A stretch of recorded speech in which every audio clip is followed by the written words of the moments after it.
All right, let's dive into this explainer. Picture this. You've just spent an entire hour in the kitchen, right? You carefully prepared this perfectly balanced meal, only to have your preschooler push the plate away with a look of genuine terror, literally as if you just served them something highly dangerous. It's incredibly frustrating, but it's a scene that plays out in millions of homes every single evening.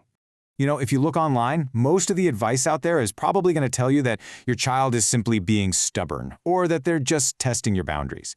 And when you hear that, it's so easy to feel like you're failing. You might feel like you absolutely have to win this mealtime battle just to make sure your child grows up healthy. But the truth? It's actually way more complex than a simple power struggle. So here is the crucial question we need to ask ourselves. What if they aren't actually trying to be difficult?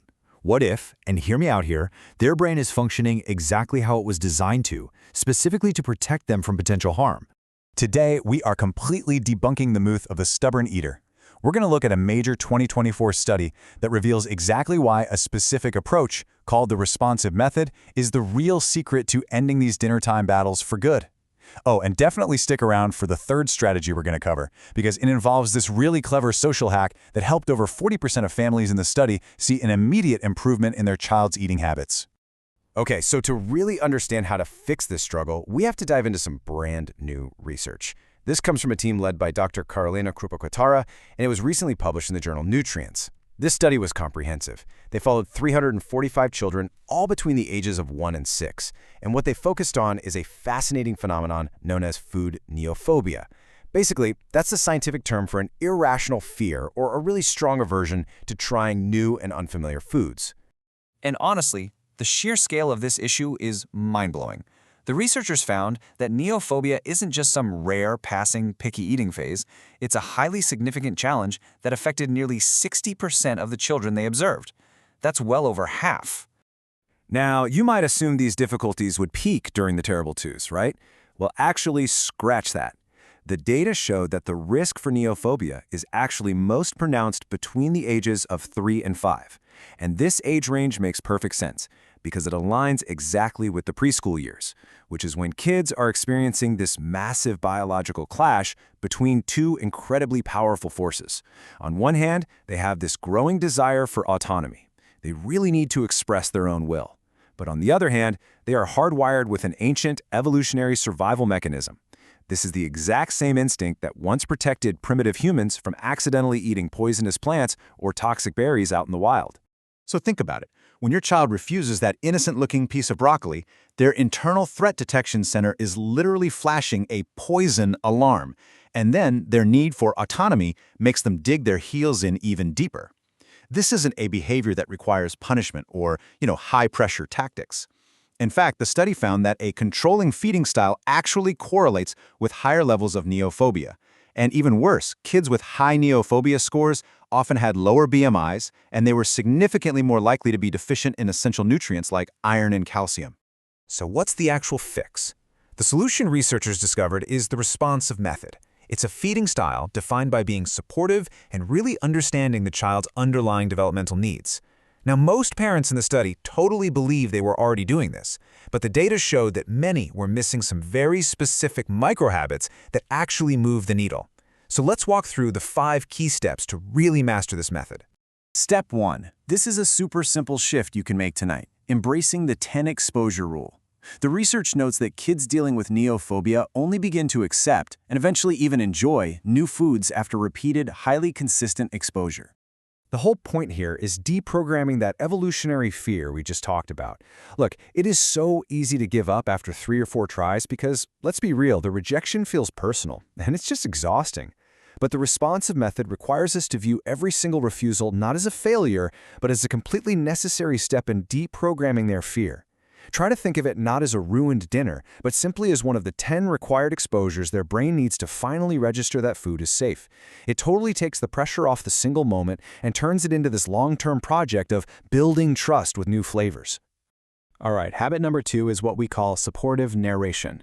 This means replacing negative pressure with tactical empathy. So instead of saying, you have to take one bite or no dessert for you, try using supportive comments that actually validate their hesitation. You could say something like, I see you're really unsure about this new food. The study showed that feeding needs to happen in a calm environment, where the child feels totally safe to explore without the threat of a looming battle.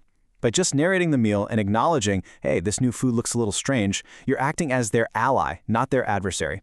This lowers their stress levels dramatically and makes them way more likely to eventually taste the food on their own terms.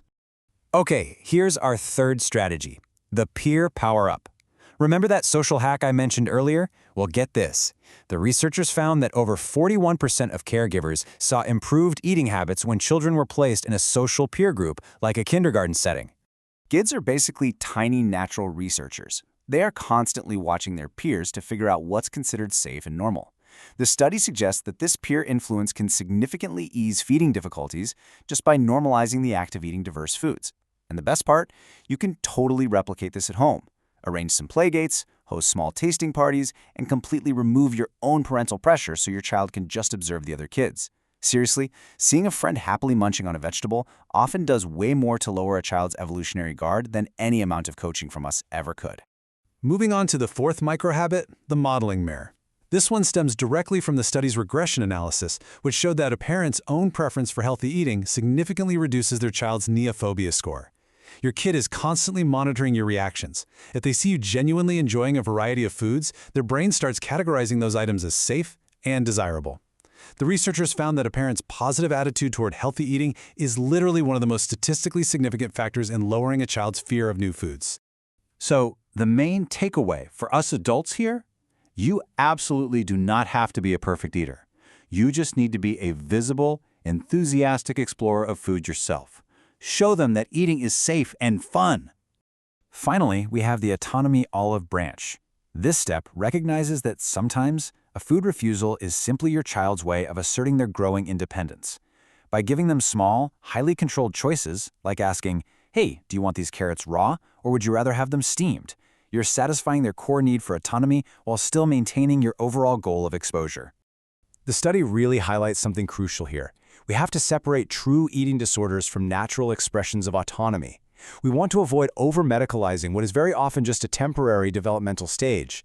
When you give them a sense of agency, you drastically reduce their need to fight you just to prove that they have a voice.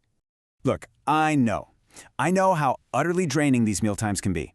It is so easy to feel like you're doing something wrong when your kid just flat out refuses to eat. But please remember, neophobia is a completely natural, protective stage. And the very fact that you are here, looking for research-backed ways to help them, proves that you are an absolutely incredible parent.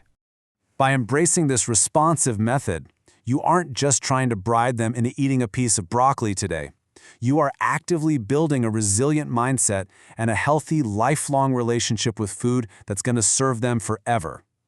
You are officially moving from being a stressed-out, short-order cook to being an informed ally who actually understands the science behind the struggle. So I want to leave you with this final provocative question. Are you ready to raise a curious, confident thinker who isn't afraid to try new things? Because if you are, you're in exactly the right place. Remember, consistency is always going to beat perfection. So take a deep breath and know that being responsive, even just half the time, is enough to support their healthy development. Let's keep exploring the science of parenting together so we can support the next generation of healthy, happy eaters.